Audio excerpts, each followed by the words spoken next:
Hi everybody, my name is Steve McCrae. I'm one of the personal trainers here at the London Hunt Country Club. I have my master's in biomechanics, specifically looking at hip kinematics and how that relates to golf injuries from Western Ontario.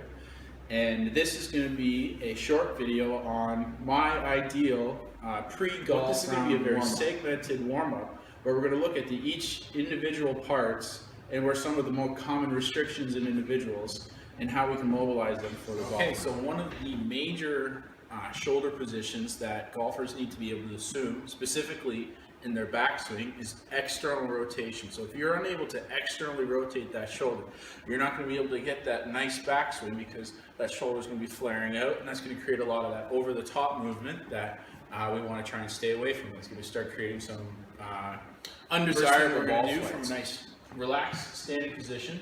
Feet are about shoulder width apart. You're going to have a club, hands, palms down. You're going to bring your elbows straight up. You're going to try and make sure that your shoulders don't go up towards your ears. So elbows go straight up, and you're going to externally rotate, and then coming all the way back down as far as you can. So from the side, shoulders come straight up. Try to make sure the elbows stay in this exact same spot. We're externally rotating, trying to bring those hands back as far as you can, and then back down. All right, 6 to 8 of those. Up, slow, controlled, really squeezing, bring it all the way back down.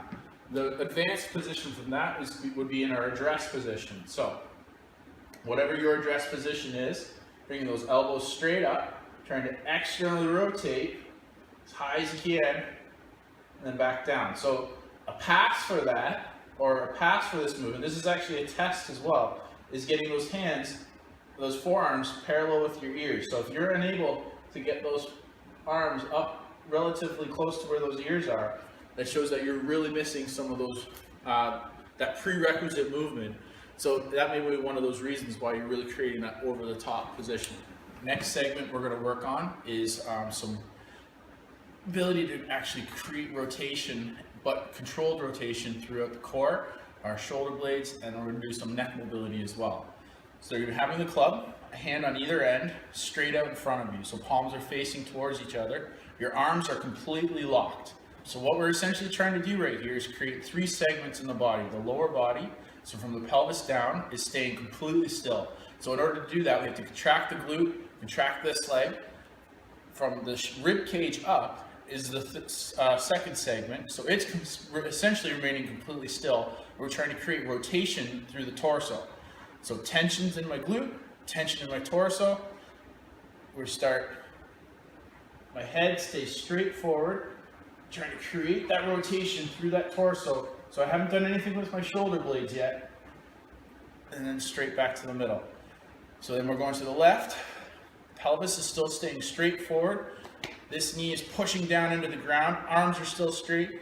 My head is staying straight out in front of my torso. Rotating back. So 5 or 6 times, once either back and forth. Now we're going to add some shoulder blades. So my pelvis is still staying completely still. Pushing this knee down into the ground, creating some tension in the lower body.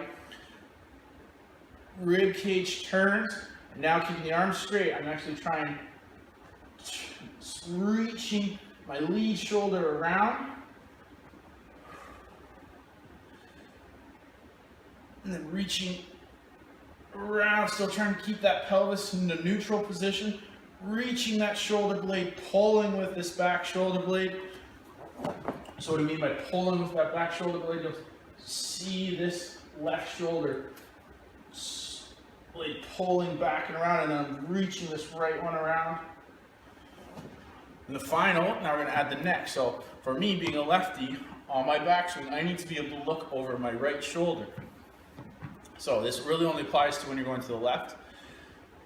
Going back to the left, and then looking over to the right part of that shoulder. So we're really trying to get that separation between the pelvis and that rib cage.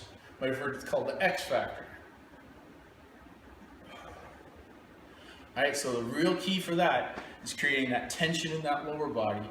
Abdominals are staying braced, so we're not using our lumbar to create that controlled rotation in that torso, and really getting those shoulder blades moving and sliding forward. All right, last but not least, we're going to do what are called controlled hip articulations. So we're going to be trying to take this hip, each hip joint, through its full range of motion.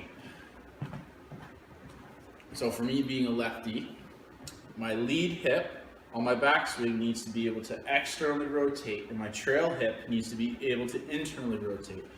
And that switches as I'm coming down to my ball contact. My lead hip needs to be able to internally rotate, and the trail needs to be able to externally rotate. So we're going to be doing controlled hip articulations. All you need for this is a wall, something to hold on to keep your balance. You can also do them without if your balance is good enough. First thing we're going to be doing is bringing the hip up into hip flexion. So the foot that's furthest away from the wall, trying to keep your torso straight, upright. You're going to bring your lead knee straight up and as high as you can. You're going to hold for 5 seconds. And then you're going to bring your knee out. So the foot and the knee come out, straight to the side, hold for 5 seconds. And then you're going to internally rotate and straight out to the side and hold for 5 seconds, and then down. All right? So flexion, abduction, internal rotation. All right? So same thing on the other side. The big goal for this is that we're not compensating to create that movement in the hip. So all of this movement comes from that hip, not the lumbar, not leaning back. So torso remains straight up and down. So straight up, straight out, internal rotation. 6 to 8 slow control, so about 15 seconds per side per repetition.